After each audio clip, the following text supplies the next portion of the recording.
அது பட்ட பகல்ல நட்டன்னு ராத்திரியா வந்துட்டாங்க. குடுத்து அனுப்பணுன்ற ஒரு ஒரு இங்கிதம் தெரிய வேணாமா? ஒரு இங்கிதம் தெரிய வேணாமா சார்? இத போய் மூடி மறைக்கிற மாரி, இந்த பிரச்சனை வந்து தேசிய அளவுல கொஞ்சம் கொஞ்சமா பெருசாயிட்டே போகுது.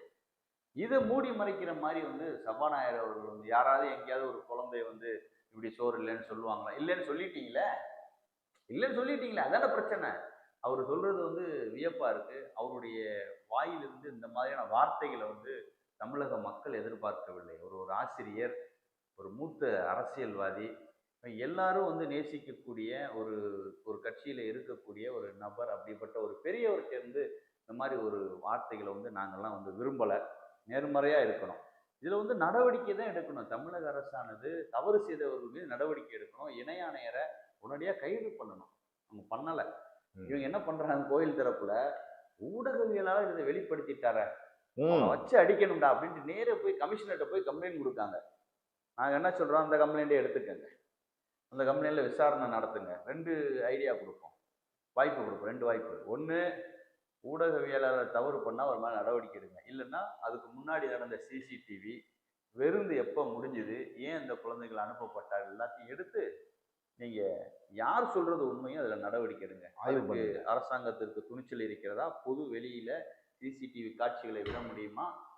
இப்ப ஊடகவியலாளர வந்து அரசு வந்து மிரட்டுது. அந்த இவங்க இவங்க மிரட்டுறாங்க. நெல்லையப்பர் கோயில் நிர்வாகம் மிரட்டுறாங்க. திமுகவில் அரசியல்வாதிகள் மிரட்டுறாங்க. இப்போ ஊடகவியலாளர் என்ன சொல்றாரு?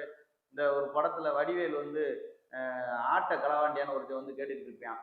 அதுக்கு கடைசியில அவனே சொல்லுவான்.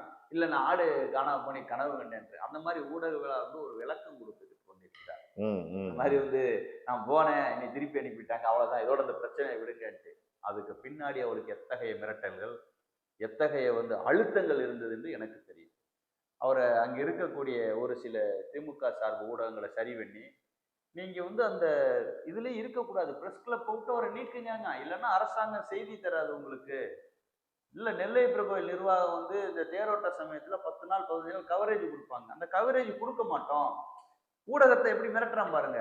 இந்த மிரட்டல்களுக்கு ஜனநாயகத்தினுடைய 4வது தூணாக இருக்கக்கூடிய ஊடகங்கள் பயப்படலாமா? பயப்படலாமா சார்? ம். நீங்களே சொல்லுங்க. பயப்படக்கூடாது. ஏன்னா எதற்காக பயப்படக்கூடாது பயப்படணும்? சார். இந்த கேள்வி இருக்குல்ல. அப்ப ஊடகங்கள் மேல மக்களுக்கு என்ன நம்பிக்கை வரும்? அந்த குழந்தை சொல்றது பொய்யா? அந்த குழந்தைக்கு வந்து டேவிட் வந்து ட்ரெய்னிங் குடுத்து கூட்டு வந்தாரா? அது ஒரு அர்த்தம் இருக்குன்னு சார். இது வந்து clear case of communal atrocity. இதுல வந்து கண்டிப்பா வந்து நடவடிக்கை எடுக்கணும். நடவடிக்கை எடுக்கல அப்படின்னா, சமூக நீதி அப்படின்னா இவங்க யாருமே பேசக்கூடாது சார். இவங்க யாருமே பேசக்கூடாது சார்.